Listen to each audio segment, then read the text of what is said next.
Olá, como é que estão? Estão bem? Eu também estou bem e trago-vos hoje as minhas leituras de março, que foi um mês onde eu li um pouquinho, só um pouquinho menos do que costumo ler, que é para as pessoas que dizem que eu leio muito ficarem satisfeitas.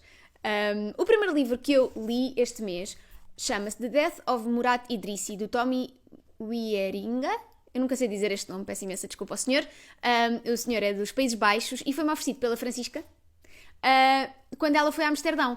E então, este livro conta, é muito curtinho mesmo, e conta a história de duas raparigas que são dos Países Baixos, mas que têm ascendência marroquina, e vão a Marrocos meio que para se conectarem com as origens familiares, mas lá vão confrontar-se com uma realidade que é muito diferente da delas, ao mesmo tempo que conhecem um rapaz que lhes pede o favor de elas o levarem para a Europa na mala do carro. E é este tal de Murat Idrissi, e vocês já podem perceber pelo nome do livro que não vai correr muito bem. O segundo livro é uma absoluta obra de arte, um calhamação, mas chama-se In Memoriam, da Alice Wynne. Foi a minha escolha para o Clube do Livret. A Fi já tinha dito que eu ia gostar muito, muito, muito dele.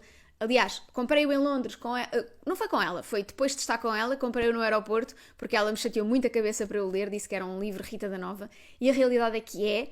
Ele conta a história de dois rapazes na altura da Primeira Guerra Mundial. Eles estão num colégio privado, um colégio que até incentiva muito a arte, à poesia, ao pensamento, mas ao mesmo tempo estes dois rapazes querem muito ir à guerra e apoiar o seu país que no caso é a Inglaterra, que eu não disse. Eles os dois têm, além de uma grande amizade, estão os dois apaixonados um pelo outro, e este livro é todo contado entre perspectivas de um e do outro e com muitas cartas pelo meio. Portanto, eles trocam muitas cartas, não só entre eles, mas entre outras personagens que vão aparecendo aqui, e depende muito também deste mecanismo dos in memoriam, ou seja, destes documentos que eram enviados e que eram mostrados ao público de todas as pessoas que morreram, todos os rapazes que morreram na guerra e os que sobreviveram e os que estão simplesmente feridos. Simplesmente, que não é bem, mas pronto. É muito, muito bonito. O que eu mais retiro deste livro, mais do que a história, mais do que o desenvolvimento das personagens, é definitivamente a escrita da Alice Wynne, e eu não consigo acreditar que isto é uma obra de estreia. Estou muito, muito curiosa para ver o que é que a Alice Wynne tem para nós no futuro. De seguida, eu trago Corte e Costura, da minha amiga Márcia Pedroso, que é não só um dos livros mais bonitos e mais cor-de-rosa que eu tenho na estante, como também uma das leituras mais divertidas deste mês. A Márcia, o que é que ela fez? Foi pegar em fofocas da nossa realeza e trouxe-as com uma linguagem do dia-a-dia, com uma linguagem super atual, com memes portugueses, com referências que são só nossas, ao mesmo tempo que faz isto tudo com uma linguagem muito de Márcia. Se vocês ouvem o Corte e Costura, ou se vocês conhecem a Márcia, vocês claramente vão ouvi-la a falar aqui enquanto estão a ler este livro. Para mim é o lá ia ele, tuca, tuca, tuca, tuca, tuca, tuca, pronto, que é uma coisa muito Márcia, e lá ia então o rei no seu cavalito trair a sua mulher. Normalmente as histórias são quase assim, quase todas assim, mas é muito, muito, muito divertido. Leiam. Eu vou-me concentrar, porque eu tinha lido Tomorrow and Tomorrow and Tomorrow, da Gabrielle Zevin, e fui para aí a única pessoa deste mundo que não gostou do livro. E pensei, provavelmente é da história. Eu até não desgostei da escrita da Gabrielle Zevin, portanto vou dar uma nova oportunidade e decidi experimentar The Story of Life of A.J. Fikry.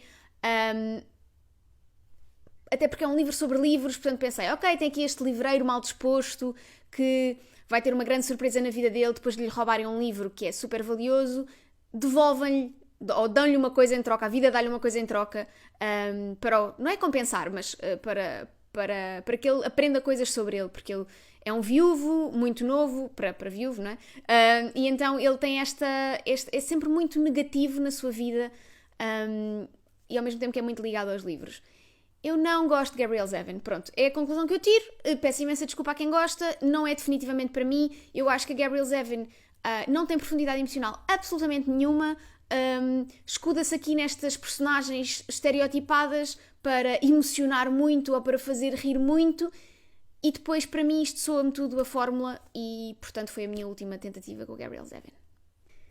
A escolha da Joana para o Clube do Livret chama-se A Maldição de Rosas, da Diana Pinguicha, que é uma autora portuguesa, mas escreveu este livro originalmente em inglês. Ele foi publicado no mercado americano e só depois é que foi traduzido para português e foi trazido para cá. Conta a lenda da Rainha Santa Isabel e o típico São Rosas, Senhor São Rosas, desta rainha que transformou comida em rosas, e basicamente é um retelling desta lenda, ainda, que começa com a Rainha Santa Isabel sem estar ainda casada com o Dom Dinis, e basicamente o que se percebe é que ela tem esta maldição. A Rainha Santa Isabel, ou a Isabel de Aragão, não consegue comer sem que tudo aquilo que ela come se transforme em rosas, portanto com os espinhos e tudo. É algo muito doloroso para ela. Ao mesmo tempo que ela se confronta com todo o desperdício alimentar e toda a pobreza que existe no reino, e ela quer ajudar a combater isto. Fiquei muito contente por ver um retelling de uma lenda nossa, escrito, não é?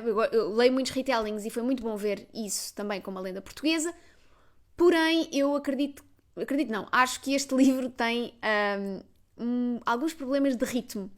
Ele está dividido em duas partes. A primeira parte parece-me muito lenta, com muita repetição dos mesmos temas, dos mesmos pensamentos da personagem, e a segunda parte, que é mais curta, é onde acontece tudo, e este foi o principal problema que eu tive com o livro. Foi o ritmo dele e quase estes altos e baixos de narrativa que acabaram por me demover um pouco da leitura e fazer com que eu não gostasse assim tanto da experiência.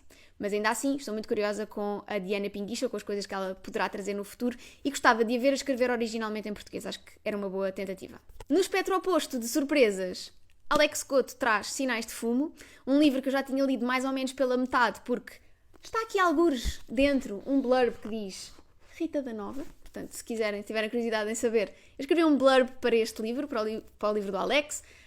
Chama-se Sinais de Fumo, é sobre um grupo de rapazes no bairro do Viso, em Setúbal, que fumam a sua ganza, eu ia dizer a sua ocasional ganza, mas estão sempre, não é? É sempre a mesma porque eles estão sempre a fumar uma, não é? Portanto, mesmo que não seja a mesma, a moca está prolongada. E é sobre estes rapazes que, confrontados com o facto de haver uma escassez de droga no bairro, a impossibilidade de droga chegar ao bairro, eles pensam, não, nós vamos fazer aqui este negócio e nós vamos ser nós a levar a droga para o bairro e fazer aqui a nossa startup, vamos ser empreendedores. O livro passa-se na altura da Troika, tem muitas referências a essa altura, é muito, muito, muito divertido, ao mesmo tempo que também é uma excelente reflexão sobre se de facto o sítio onde nós nascemos tem ou não implicação nas nossas oportunidades de futuro. É muito interessante, muito divertido, eu rimo muito a ler isto. Tive também a oportunidade, juntamente com a Joana, de apresentar o livro do Alex na LX Factory, na Lê Devagar, e estou muito, muito, muito curiosa com todas as coisas que o Alex vai trazer. Foi para mim, sem dúvida nenhuma, a surpresa do mês. E agora, um livro que eu não tenho comigo, vai aparecer algures aqui no ecrã, vocês já sabem, não vou fazer a palhaçada das mãos, porque outra vez foi muito difícil editar. Qual é esse livro? É Expiration Date, da Rebecca Searle, que é definitivamente uma das minhas autoras favoritas. Estava muito entusiasmada para ler este livro já desde que ela o anunciou. Com a Rebecca Searle acontece-me uma coisa que não me acontece com a maioria dos autores, que é eu consigo suspender completamente as minhas crenças e ser transportada para aquela história e não estou constantemente a tentar adivinhar o que é que a autora está a tentar fazer, que é uma coisa que eu faço com praticamente todas as leituras que tenho. Aqui não, eu tenho mesmo uma experiência de total imersão na história e por isso sou sempre surpreendida pelo twist, mesmo quando ele, para as outras pessoas, pode parecer muito óbvio. Em Expiration Dates, a Rebecca Searle conta-nos a história da Daphne, que é uma rapariga que de cada vez que conhece um homem com quem irá ter uma relação no futuro, recebe um papelinho a dizer qual é o tempo que vão ficar juntos, portanto, qual é a data o prazo de validade dessa relação.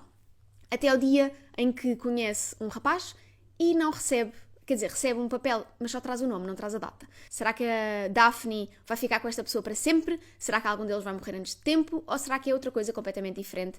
Tem boas reflexões sobre o facto de saltarmos de relação em relação e estarmos pouco tempo connosco, procurarmos nas outras pessoas coisas que temos de procurar em nós. Eu adorei, como adoro todos os livros da Rebecca Searle, tem um pouquinho de realismo mágico, portanto acredito que possa não ser para toda a gente. E agora, um livro chamado Must I Go, da Yoon Lee. O que é que eu posso dizer sobre este livro? É uma tremenda seca. Tive muita pena porque acho que a premissa está muito interessante e o livro também está dividido em várias partes e sem dúvida que a última parte foi aquela de que eu gostei mais. Isto é uma mulher de 80 anos que está a contar a história de como se apaixonou por um homem e como engravidou dele, mas nunca lhe contou que a filha que teve era dele. e falo muito através dos diários deste homem que entretanto faleceu, e ela vai confrontando, ela lê partes do diário dele e confronta com a perspectiva dela. Diz, bom, não foi bem isto que aconteceu, na realidade ele estava com outra mulher na altura. A premissa é muito interessante, esta ideia de nós irmos buscar diários e confrontarmos perspectivas, não é? A minha perspectiva contra a perspectiva de outra pessoa, mas eu acho que a execução é muito fraquinha, também não adorei a escrita. Eu não recomendaria este livro, acho que não é para toda a gente e definitivamente não foi mesmo para mim. Agora, um livro que eu estava curiosíssima para ler, chama-se Pod, da Laline Paull. Ela também é autora de The Bees e The Ice. E o que é que a Laline Paull normalmente faz? Ela usa uma perspectiva completamente diferente, um narrador completamente diferente daquele a que nós estamos habituados. Normalmente ela usa ou animais, ou objetos, ou elementos da natureza e conta-nos a perspectiva desses elementos, desses animais. Neste caso, ela vai-nos contar esta história toda da perspectiva de uma golfinha. É uma golfinha que não tem as mesmas capacidades de audição que os outros golfinhos e que, portanto, perde uma grande parte daquilo que é a vida na comunidade, neste conjunto de golfinhos e na sua... Depois há diferentes espécies de golfinhos, que são, uns vão contra os outros, mas também se confrontam, por exemplo, com baleias, com outros animais aquáticos. É muito interessante. Se vocês têm alguma curiosidade sobre natureza, sobre animais, a Laline Paull, este é um livro completamente de ficção, mas tem aqui alguns elementos de ciência e de biologia que ela insere de uma maneira muito natural na história, e eu gostei muitíssimo de conhecer esta golfinha. Foi uma experiência muito interessante e estou muito curiosa para ler The Ice, que é o único que eu tenho dela que ainda não li. Da Meia-Noite às 6, da Patrícia Reis. Rima, só agora que reparei. É um livro que eu comprei na Feira do Livro do ano passado.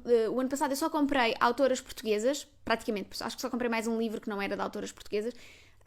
Esforcei-me mesmo para fazer da minha lista de compras da Feira do Livro uma senda pelas escritoras portuguesas.